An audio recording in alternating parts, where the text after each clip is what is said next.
So ito, mga retired generals.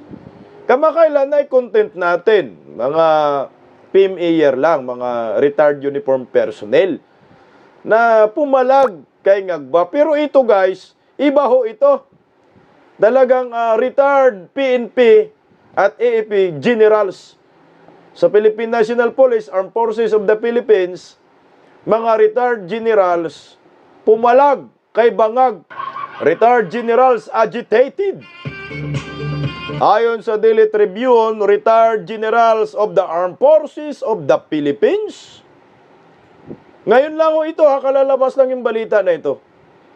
And the Philippine National Police are among those urging President Ferdinand Marcos Jr.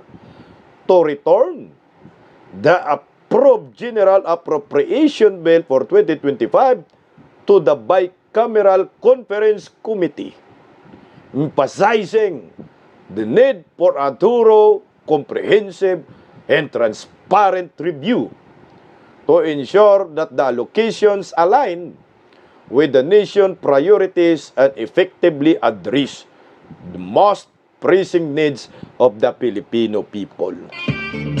Pasok dito si Bangag. Makuryente dito si Ngagba. Ang sabi man ng mga generals, retired generals, ibalik sa Bicam. Di ba ho kamakailan naglabas po ng pahayag si Ngiwim? Sabi nga ni Ngiwim, walang ganong proseso. Walang ganong proseso na ibabalik sa Bicam ang panukalang budget ngayong 2025. Di ba sinabi ni Ngiwim? Pero anong gusto ng mga generals? Ibalik sa Bicam. Hala ka, Nyor. Patay, punong-puno na talaga itong mga generals. Mga retired generals sa Philippine National Police, Armed Forces of the Philippines, mabibigo ho kayo dahil naglabas na po ng pahayag ang Palacio de Polvoron under Ngiwim na wala daw prosesong ibabalik sa Bicam ang pinag-uusapan national budget sa 2025 at pipirmahan na daw ni Ngagba ngayong December at 30. Halaka.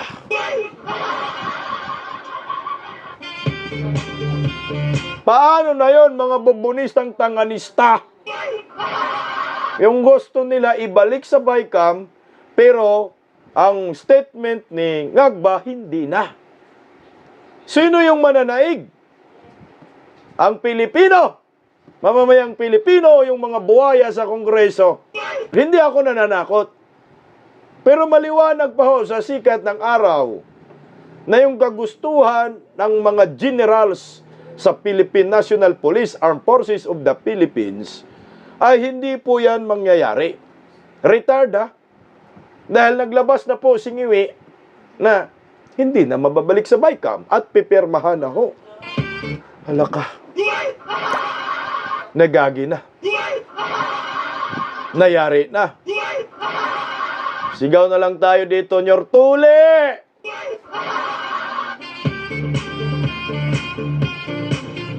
Tuli na ba si Dayon, Nyor? Upisot pa. Tuli, Nyor! Meron pa naman akong kilalang doktor na pwedeng magtuli ng senior citizen. Naloko na. Tuli na talaga. Again, ulitin ko ha. Kakalabas lang to ngayon. Kahit puntahan nyo po sa Daily Tribune, ngayon lang ho ito. Kita mo, nakuha ko kagad 13 minutes ago. Wag pinopost. Kaya nga, mahalaga ho yung yung panawagan ngayon ng mga retired generals. Generals to, mga marami ho eh. Bukod pa doon sa mga uniform personnel na pumirma po ng manifesto Ito yung mga nauna natin na mga uniform personnel na pumalag kay Ngagba na gusto rin i-review at babalik sa BICAM. Alam nyo po ba, kung ilan na po yung pumirma dyan, ang dami na ho Ilan ba yung manifesto na yan, yung pumirma? So ito po yung huling pagkakaalam ko. Kasi dati, I think mga 70 plus lang 71. Ngayon po, yung pumirma po ay umabot na po sa 193 ka mga uniform personnel. So, ibig sabihin nito, marami ng mga generals na na-involve po dito. Hindi ko na lang babasahin isa-isa. Kasi marami ang gusto nyo pong makita ito, nasa post po to ng SMNI.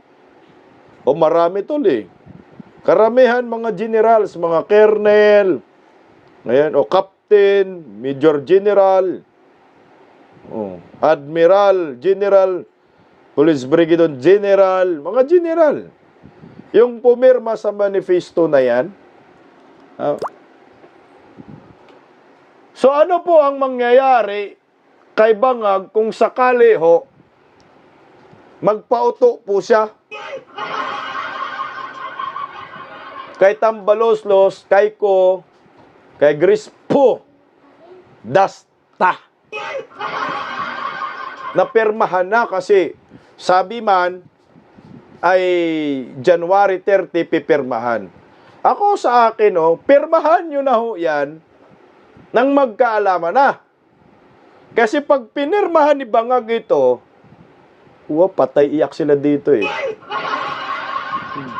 Kasi sabi nga ni manggagamit ba? Si Amy, sabi ni Amy, maawa naman kayo sa kapatid ko. Huwag nyo namang pilitin yan.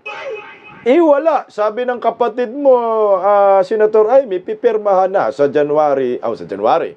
Sa December 30, ngayong katapusan So kung pipirmahan niya ito, edi harapin niya kung anong magiging consequences niya. Haharapin niya yung galit ng taong bayan. Wag na tayo magkomento kung anong mangyayari sa kanila pag pinirmahan. Kasi baka makabantay si Palaka. Alam na siguro niya ito. Alam mo tanong ko po sa inyo, mga retired generals, mga eksperto, mga ekonomista, maraming mga Pilipino, sabi huwag niyong pipirmahan. Ibalik niyo sa BICAM.